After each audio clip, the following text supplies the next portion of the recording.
अब हम कहानी का नेक्स्ट पार्ट शुरू करते हैं। अभी तक आपने जाना कि त्रिशा प्रेग्नेंट हो चुकी है और आरव उसकी प्रेगनेंसी को लेकर बहुत ही ज्यादा खुश है। वो कहता है, मैं बहुत ज्यादा खुश हूँ। त्रिशा बोलती है, कितने ज्यादा? आरव ने हंसते हुए कहा, इतने ज्यादा कि अभी कार रोककर सबको बता दूं कि मैं पापा बनने वाला हूँ। दोनों हंस पड़े, लेकिन आरव की खुशी सच में छुप नहीं रही थी। वह बचपन से बच्चों को बहुत पसंद करता था। जब भी किसी रिश्तेदार के घर छोटा बच्चा होता, वह सबसे पहले उसे गोद में उठाता था। कई बार तो उसकी माँ मजाक में कहती थी, लगता है तुझे अपने बच्चे का इंतजार हम सबसे ज्यादा है। और हर बार आरव हंसकर जवाब देता था, बिल्कुल है। उसे हमेशा लगता था कि एक दिन उसका भी एक छोटा सा परिवार होगा, एक प्यारा सा बच्चा होगा जिसे वह स्कूल छोड़ने जाएगा, जिसके साथ क्रिकेट खेलेगा, जिसे कहानियां सुनाएगा। और आज वह सपना सच होने की शुरुआत थी। लेकिन उससे भी ज्यादा वह अपनी माँ के बारे में सोचकर खुश हो रहा था। उसे अच्छी तरह से याद है कि पिछले कई महीनों से उसकी माँ अक्सर मजाक में कह देती, बहू जल्दी से कोई खुशखबरी दे दो, अब दादी बनने की उम्र हो गई है हमारी। और फिर खुद हंसने लगती। उन्हें क्या पता था कि उनकी यह इच्छा इतनी जल्दी पूरी होने वाली है। सिर्फ 8 महीने पहले जिस बहू का गृह प्रवेश हुआ था, आज वही उन्हें दादी बनाने वाली है। आरव कार चलाते हुए यही सब सोच रहा था। उसके मन में बार बार अपनी माँ का चेहरा आ रहा था। वह कल्पना कर रहा था कि जब वह घर जाकर वह खबर सुनाएगा तो माँ का रिएक्शन क्या होगा। शायद वह खुशी से रो पड़ेगी, शायद भगवान को धन्यवाद करेगी, या शायद त्रिशा को गले लगा लेगी। और पापा भले ही बाहर से सख्त दिखते हैं, आर्मी की नौकरी ने उन्हें अनुशासित और गंभीर बना दिया था, लेकिन दिल से वह बहुत ज्यादा भावुक इंसान थे। आरव को पूरा यकीन था कि यह खबर सुनकर उनके चेहरे पर भी वह मुस्कान आएगी जो बहुत कम लोगों ने देखी थी। रास्ते भर आरव इतनी उत्सुकता में था कि उसे डर लग रहा था, जैसे घर पहुंचने में जरूरत से ज्यादा समय लग रहा था। हर सिग्नल उसे दुश्मन जैसा लग रहा था। हर लाल बत्ती पर वह घड़ी देखने लगता और जैसे जैसे घर के करीब आता जा रहा था, वैसे वैसे उसकी धड़कनें तेज होती जा रही थी, क्योंकि कुछ ही मिनटों बाद उसके घर में एक ऐसी खुशखबरी गूंजने वाली थी जो उस परिवार की जिंदगी हमेशा के लिए बदल देने वाली थी। घर में गूंजी सबसे बड़ी खुशखबरी रात के लगभग 11 बज चुके थे। सड़कें पहले की तुलना में काफी शांत हो चुकी थी। शहर की चमकती लाइटें कार की खिड़कियों पर पड़ रही थी और ठंडी हवा धीरे धीरे बह रही थी। लेकिन आरव के अंदर जैसे कोई तूफान सा चल रहा था। उसे लग रहा था कि कार जितनी तेज चल रही है, उससे कहीं ज्यादा तेज तो उसके दिल की धड़कनें चल रही हैं। पूरे रास्ते वह कभी मुस्कुरा देता, कभी भविष्य के बारे में सोचने लगता और कभी त्रिशा की तरफ देखकर खुद ही भावुक हो जाता। त्रिशा भी अब पहले से ज्यादा सामान्य महसूस कर रही थी। हालांकि अचानक मिली इस खुशखबरी को वह अभी पूरी तरीके से समझ नहीं पा रही थी। एक तरफ खुशी थी, दूसरी तरफ जिम्मेदारियों का एहसास। उसने धीरे से अपना सिर सीट पर रख दिया। उसका हाथ अपने पेट पर चला गया। शायद पहली बार उसे एहसास हो रहा था कि उसके अंदर एक नन्ही सी जान पल रही है। एक ऐसी जिंदगी जो कुछ महीनों बाद उसकी पूरी दुनिया बदल देने वाली थी। करीब 20 मिनट बाद कार उनके घर के बाहर आकर रुकी। आरव ने जल्दी से गाड़ी पार्क की, फिर तुरंत बाहर निकला और त्रिशा हंसते हुए बोली, इतनी भी क्या जल्दी है? आरव मुस्कुराया, तुम नहीं समझोगी, मैं अब और इंतजार नहीं कर सकता। घर के मुख्य दरवाजे तक पहुंचते पहुंचते उसकी चाल और ज्यादा तेज हो गई। उसने डोरबेल बजाई। अंदर से कदमों की आवाज सुनाई दी। कुछ ही सेकंड बाद दरवाजा खुला। सामने उसकी माँ खड़ी थी। आ गए तुम लोग, तुम दोनों।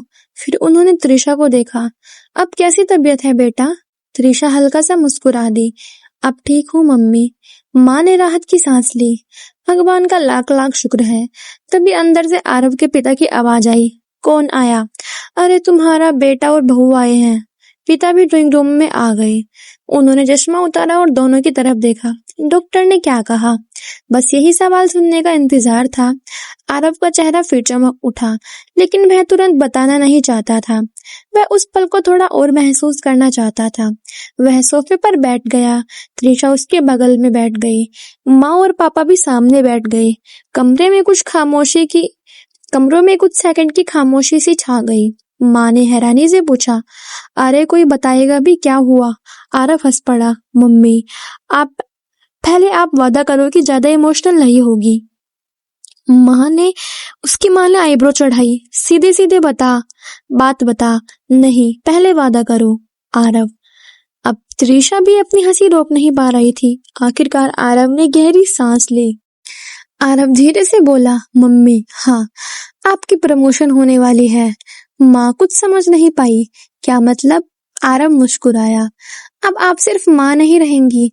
कुछ सेकंड का विराम और फिर आप दादी बनने वाली हैं। जैसे ही ये शब्द उनके कानों में पड़े, समय जैसे एक पल के लिए रुक गया। माँ की आंखें फैल गई, चेहरे के भाव बदल गए। उन्हें लगा शायद उन्होंने कुछ गलत सुना है। क्या? आरव की आंखें चमक रही थी। हाँ मम्मी, त्रिशा प्रेग्नेंट है। अगले ही पल उनकी आंखों से आंसू निकल पड़े। वह तुरंत अपनी जगह से उठी, सीधे त्रिशा के पास पहुंची और उसे कसकर गले लगा लिया। त्रिशा भी भावुक हो गई। माँ के आंसू उसके कंधे पर गिर रहे थे। बार बार वह बस एक ही बात कह रही थी, सच में, भगवान तेरा लाख लाख शुक्र है। मेरी बच्ची, मेरी बहू, तूने आज मुझे दुनिया की सबसे बड़ी खुशी दे दी। उनकी आवाज कांप रही थी। वह रो भी रही थी और मुस्कुरा भी रही थी। त्रिशा की आंखें भी नम हो गई। उसे पहली बार एहसास हुआ कि यह खबर सिर्फ उसकी और आरव की नहीं थी, पूरे परिवार की खुशी थी। इधर आरव के पिता अभी भी चुप बैठे थे, लेकिन उनके चेहरे पर हल्की सी मुस्कान साफ दिखाई दे रही थी। उन्होंने धीरे से चश्मा उतारा, आंख को पोंछा और बोले, मुबारक हो बेटा। बस 2 शब्द, लेकिन उन 2 शब्द में एक पिता की सारी खुशियाँ छुपी हुई थी। आरव समझ गया कि पापा भी अंदर से उतने ही भावुक हैं जितना बाकी सब। वह उठकर उनके पास गया। उन्होंने आरव के कंधे पर हाथ रखा और पहली बार उनकी आंखों में वह चमक दिखाई दी जो शायद सालों से नहीं दिखी थी। अब जिम्मेदारी बढ़ गई है, उन्होंने मुस्कुराते हुए कहा। जी पापा, अब सिर्फ पति नहीं, पिता भी बनने वाले हो। यह सुनकर आरव कुछ पल के लिए चुप हो गया, क्योंकि पहली बार किसी ने उसे इस तरह बुलाया था, पिता। यह शब्द सुनते ही उसके शरीर में एक अजीब सी सिरहन दौड़ गई। दिल में गर्व महसूस हुआ और जिम्मेदारियों का एहसास भी। उधर माँ ने तुरंत भगवान के मंदिर में जाकर दीपक जलाया, अगरबत्ती जलाई, हाथ जोड़कर खड़ी हो गई। उनकी आंखें अभी भी नम थी। हे भगवान, मेरे घर की खुशियां हमेशा ऐसे ही बनाए रखना। कुछ देर बाद पूरा घर हंसी और खुशियों से भर चुका था। रात के 12 बजने वाले थे, लेकिन किसी की आंखों में नींद नहीं थी, क्योंकि उस घर में आज एक ऐसी खबर आई थी जिसका इंतजार हर कोई पिछले कई महीनों से कर रहा था। और सबसे ज्यादा खुश शायद आरव था, क्योंकि आज पहली बार उसे ऐसी खबर आई थी जिसका इंतजार हर कोई पिछले कई महीनों से कर रहा था।